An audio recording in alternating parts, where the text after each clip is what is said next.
বিয়ের পরের দিন পর্ণা যখন প্রথম শ্বশুরবাড়িতে আসে, তখন ওকে আর দীপঞ্জন ওরফে দীপুকে গাড়ি থেকে নামাতে পর্ণার শাশুড়িমা মানে রমিতা আর তার জ্ঞাতি গোষ্ঠী সব এসে জড়ো হন। শাশুড়িমা সব নিয়ম মেনে বরণডালা হাতে পর্ণাকে বরণ করে যখন গাড়ি থেকে নামাতে যাবেন, তখন ওনার বড় ননদ পর্ণার দিকে বেশ কিছুক্ষণ কেমন করে তাকিয়ে থেকে বলে ওঠেন, আমাদের দীপুর জন্য এ কেমন বউ আনলে বৌদি? তোমার একমাত্র ছেলে, তার জন্য তো একটু সুন্দর দেখে বউ আনতে পারতে। যেমন মুখে ছিরি তেমন গায়ের রং, দীপু লোকসমাজে বউ নিয়ে বেরোতে পারবে? অমন সুন্দর ছেলেটার এমন বউ বলে ব্যঙ্গের হাসি হাসেন। পাশ থেকে পর্ণার আর এক পিসি শাশুড়ি বলেন, চুপ কর না বর্দি, তুই ভীষণ ঠোঁটকাটা। বৌদির ছেলে, বৌদি বুঝবে কেমন তার বউ আনবে, চুপ কর তো। শাশুড়ি মায়ের মুখটা কেমন যেন কালো হয়ে যায়। উনি কিচ্ছু না বলে পর্ণার মুখে কানে এক ফোঁটা মধু দেন। তখন বড় পিসি বলে ওঠেন, ও মুখ দিয়ে কি আর মধু ঝরবে? যেমন রূপ তেমনই তো কথা বলার বুলি হবে। পর্ণা একবার মুখ তুলে পিসি শাশুড়ির দিকে তাকিয়ে দেখে দীপু চুপ করে পিসির সব কথা সহ্য করছে, একবারও কোনো প্রতিবাদ করেনি। পর্ণা একবার দীপুর দিকে তাকিয়ে দেখে, মুখ দেখে বোঝা যাচ্ছে না দীপুর রাগ হলো না আনন্দ হলো। পর্ণার শাশুড়ি মা ওকে নিয়ে দুধ উতলানো দেখিয়ে রান্নাঘরে নিয়ে যান। পিছন পিছন পর্ণার পিসি শাশুড়িরাও যান। রান্নাঘরটা খুব সুন্দর করে সাজানো। পর্ণা অবাক হয়ে তাকিয়ে থাকে। তা দেখে ওর বড় পিসি শাশুড়ি বলেন, অনেক ভাগ্য করে এমন শ্বশুরবাড়ি পেয়েছ। এমন কপাল কার হয়? এমন দেখলের মতো তাকিয়ে তো থাকবেই। শুনলাম তো গরিব ঘরের মেয়ে। পর্ণার শাশুড়ি মা বলেন, চুপ করো না বড়দি, মেয়েটা যে লজ্জায় কেমন কুঁচকে আছে। আমিও যখন এই বাড়িতে বিয়ে হয়ে আসি তখনকার কথা একবার চিন্তা করো। ছিল তো টিনের চাল। আমিও বড় বাড়ির একমাত্র মেয়ে ছিলাম। এখন না হয় আমার রোজগারে এত বড় বাড়ি হয়েছে। দীপু বলে, হলো তোমাদের? আমি যে আর দাঁড়িয়ে থাকতে পারছি না। কাল রাতে। কথা শেষ হওয়ার আগেই দীপুর বড় পিসি বলেন, জানি জানি বাবা, কাল রাতে তোর খুব কষ্ট হয়েছে। আসলে এসি ঘরে থাকা যার অভ্যাস তার তো কষ্ট হবেই। তা বলি, তুই বা এই বিয়েতে রাজি হলি কেন? মা বলল আর তুই রাজি হয়ে গেলি। দীপু বলে, থামবে তোমরা? এই গরমে ঘেমে গেলাম, আর তোমরা সেই তখন থেকে আচার বিচার করেই চলছ। আমি আর পারছি না, এবার আমাদের রেহাই দাও। পর্ণার দিকে তাকিয়ে দীপু বলে, চলো তো ঘরে যাই, এই গরমে শরীর খারাপ হয়ে যাবে আমাদের। আর কিছু করতে হবে না, চলো। বলেই পর্ণার হাতটা ধরে নিজের ঘরের দিকে নিয়ে যেতে উদ্যত হয়। দীপুর ব্যবহার দেখে পর্ণার মনটা ভালো হয়ে যায়। পর্ণার শাশুড়িমা বলেন, আর একটু বাকি আছে বাবু। ঠিক আছে, চল আমার ঘরে, ওখানেই বাকি স্ত্রী আচারগুলো হবে। পর্ণা নিজের হাতটা ততক্ষণে দীপুর হাত থেকে ছাড়িয়ে নিয়েছে। এখন আশীর্বাদের পর্ব চলছে। একে একে সবাই আশীর্বাদ করছে আর তাদের সাধ্যমতো উপহার পর্ণার হাতে তুলে দিচ্ছেন। সেখানে পর্ণার পিসি শাশুড়িও উপস্থিত। বড় পিসি শাশুড়ি ওদের আশীর্বাদ করে পর্ণার হাতে একটা খুব ছোট্ট কানের দুল তুলে দিয়ে বলেন, এটা পরবে। এটা এখানকার নয়, সেই দুবাই থেকে আনা। আমার বাবু এনে দিয়েছে দীপুর বউকে দেওয়ার জন্য। অনেকক্ষণ ধরে পর্ণাকে ওর বড় পিসি শাশুড়ি অনেক অপমান করেছেন, আর সেটা পর্ণার মাসতুতো মাসি শাশুড়ি দেখেছেন আর সুযোগের অপেক্ষা করছিলেন। উনি কানের দুল দেখে হেসে উঠে বলেন, হ্যাঁ গো বড়দি, তোমার বাবু তো খুব কৃপণ। নাকি বউকে অনেক টাকা দিতে হয়েছে বলে গরিব হয়ে গেছে? আসলে ওনার বউয়ের সাথে ছেলের ডিভোর্স হয়ে গেছে, তখন অনেক টাকা দিতে হয়েছে। হাটের মাঝে যে এমনভাবে হাড়ি ভাঙবে সেটা উনি কল্পনাও করতে পারেননি। খুবই ভ্যাবাচ্যাকা খেয়ে যান। কিন্তু কিন্তু করে বলেন, না মানে এটা খুব একটা কম দাম নেয়নি গো সুমিতা, এখানে এটার অনেক দাম। পর্ণার শাশুড়িমা বলেন, সুমিতা তুই চুপ করবি? না গো বর্দি, ওর কথায় কিছু মনে করো না, ও একটু এমনই। তাছাড়া তোমাদের আশীর্বাদই তো ওদের প্রয়োজন, ওসব না হলেও চলবে। বেশিক্ষণ ওখানে উনি আর থাকেননি, ওখান থেকে পালিয়ে উনি বাঁচেন। পর্ণা দেখে দীপুর মুখটা জলজল করছে, মুখে হাসির রেখা। মাসির কথায় যে খুব খুশি হয়েছে দেখে বোঝা যাচ্ছে। আসলে দীপু খুব মুখ চোরা, মুখের উপর কড়া কথা বলতে পারে না। তাছাড়া দীপু খুব একটা তর্ক বিতর্কও করতে পারে না।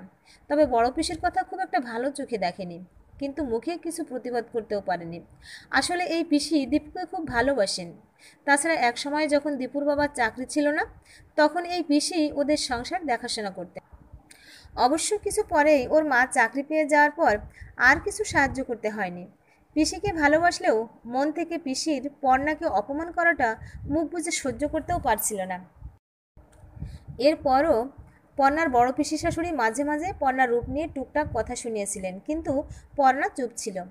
পর্ণার হাতে ওদের ঘরের আলমারির চাবিটা দিয়ে রমিতা বলেন, এই নে পর্ণা, এটা আজ থেকে তোর দায়িত্বে রইল। আমার বয়স হচ্ছে, আমি আর কদিন, তোকেই সব দেখতে হবে। পর্ণা বলে, এমন কথা বলবে না মা, আমি তাহলে রাগ করব। পর্ণার মুখে মা ডাক শুনে রমিতার খুব আনন্দ হয়। পর্ণাকে কাছে টেনে আদর করে বলে, আজ থেকে তো দুটো মা আর দুটো বাবা হলো। আমাদের দেখাশোনা করার ভার তোদের উপর দিলাম, মনে থাকে যেন। পর্ণা রমিতাকে জড়িয়ে ধরে বলে, একজন মা আর একজন ভালো মা, তুমি আমার ভালো মা, আজ থেকে তোমাকে ভালো মা বলে ডাকবো। আড়াল থেকে দীপুর বড় পিসি সব কথা শুনছিলেন। হঠাৎ করে রমিতারা শুনতে পায় উনি বলছেন, যত রাজ্যের ন্যাকামি, ভালো মা, গা জ্বলে যায়। বৌভাতের পরের দিন সকালে পর্ণা সবাইকে নমস্কারী বা প্রণামী হাতে তুলে দেয়।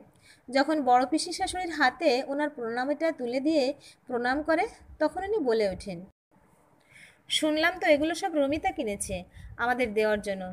তা তোমার বাপের বাড়ি থেকে কি দিল? পর্ণা অপ্রস্তুত হয়ে যায়, মুখ নিচু করে থাকে। সেখানে তখন দীপু ছিল। দীপু বলে, চুপ করো না বড় পিসিমণি, কেমন হয়েছে শাড়িটা বলো তো? পর্ণাই কিন্তু পছন্দ করে সবার জন্য কিনেছে। পর্ণা হাঁ করে দীপুকে দেখে। বিয়ের আগে পর্ণা তেমন করে দীপুর সাথে দেখা করেনি, আর কথাও খুব একটা হতো না। তবে একদিন পর্ণাকে রমিতা ডেকেছিলেন বিয়ের বাজার করার জন্য। তখন ওরা দুজনে দেখা করেছিল। আসলে পর্ণাদের বাড়ি বেশ দূরে দীপুদের বাড়ি থেকে, আর পর্ণার ঠাকুমা খুব গোঁড়া, তাই বিয়ের আগে দেখা করার এমনকি ফোনে কথা বলারও সুযোগ হয়নি। পর্ণা খুবই নিম্নবিত্ত পরিবারের সাধারণ একটা মেয়ে। রূপ নেই ঠিকই, কিন্তু গুণ অনেক আছে। সব থেকে বড় কথা হলো পর্ণা খুব শান্ত আর ভদ্র, যেটা রমিতার খুব পছন্দ। তাই ছেলের জন্য পাত্রী হিসেবে পর্ণাকে বাঁচতে দুবার ভাবেননি। দীপু মায়ের উপর সব ছেড়ে দিয়েছিল, মায়ের উপর আস্থা আছে। মায়ের মতো দীপু রূপ দেখেনি। ওর মা বলেন, রূপ তো নিমিত্ত মাত্র, কজন সর্বগুণের অধিকারী হতে পারে? পর্ণা তো সর্বগুণান্বিতা। রমিতা খুব সুন্দরী আর ভালো মনের মানুষ। নিজের একমাত্র ছেলেকে নিজের মনের মতো করে মানুষ করার চেষ্টা করেছেন। দীপুর বাবা চিররুগ্ন, চাকরি চলে যাওয়ার পর থেকে রোগের ভুগে ভুগে চলেছেন, আর চাকরির চেষ্টা করেনি। রমিতাও ওনাকে আর চাকরি করতে দিতে চায়। এই নিয়েও রমিতার বড় ননদ মাঝে মাঝে অনেক কটূক্তি করতে ছাড়েননি রমিতাকে। তবে দীপুর বাবা নিতাইবাবু বউকে সবসময় সাপোর্ট করে গেছেন, তাই সংসারে অশান্তি ছিল না। বৌভাতের দুদিন বাদে রমিতার বাড়ি ফাঁকা হতে শুরু করেছে। একে একে সবাই ফিরে যাচ্ছে। সবাই দীপুকে বউ নিয়ে তাদের বাড়ি যাওয়ার জন্য নিমন্ত্রণ করেন। দীপুও যাওয়ার প্রতিশ্রুতি দেয়। দীপুর বড় পিসি বলেন, আমারও ইচ্ছা ছিল দীপুকে নিমন্ত্রণ করার, কিন্তু মন থেকে ইচ্ছে করছে না। এই বউ নিয়ে আমাদের বাড়িতে গেলে লোকে বউ দেখে কি বলবে? ওকে সবার সাথে পরিচয় করাবো কি করে? জানোই তো আমার কত বড় গোষ্ঠী, তাদের সঙ্গে ওকে পরিচয় করাতে পারবো না, খুবই লজ্জা লাগবে। তাই তো নিমন্ত্রণ করলাম না। রমিতাই অপমান আর সহ্য করতে পারেনি। উনি বলেন, না গো বড়দি, তুমি নিমন্ত্রণ করলেও আমি তোমার বাড়িতে ওদের যেতে দিতাম না। আসলে তুমি গুণীর মান দিতে জানো না, তুমি রূপের কদর করো। অবশ্য তাতে যে কী লাভ হলো কে জানে। তোমার ছেলের জন্য তো রূপবতী নিয়ে এসেছিলে, বিয়ের 6 মাস যেতে না যেতেই সে তো অন্যের সাথে ঘর বাঁধতে চলে গেল। সেই ভয়ে আমি আমার বউকে তোমাদের বাড়িতে পাঠাতে চাই না। যদি তোমার বৌমার মতো, আসলে আমি কিছুতেই আমার পর্ণাকে হারাতে পারবো না। আমার পর্ণা আমার কাছেই ভালো, ওকে আমি যত্নে রাখবো, কারোর অপমান আমি সহ্য করব না। পর্ণার চোখ দিয়ে জল গড়িয়ে পড়ে। ভালো মা বলে রমিতাকে জড়িয়ে ধরে। প্রিয় ভিউয়ার্স, গল্পটা কেমন লাগলো? ভালো লাগলে একটা লাইক দিবেন, আর কমেন্টে আপনাদের মূল্যবান মতামত জানাতে ভুলবেন না। পরবর্তীতে আরও সুন্দর সুন্দর গল্প শোনার জন্য আমার চ্যানেলটা সাবস্ক্রাইব করে সাপোর্ট দিন। নমস্কার।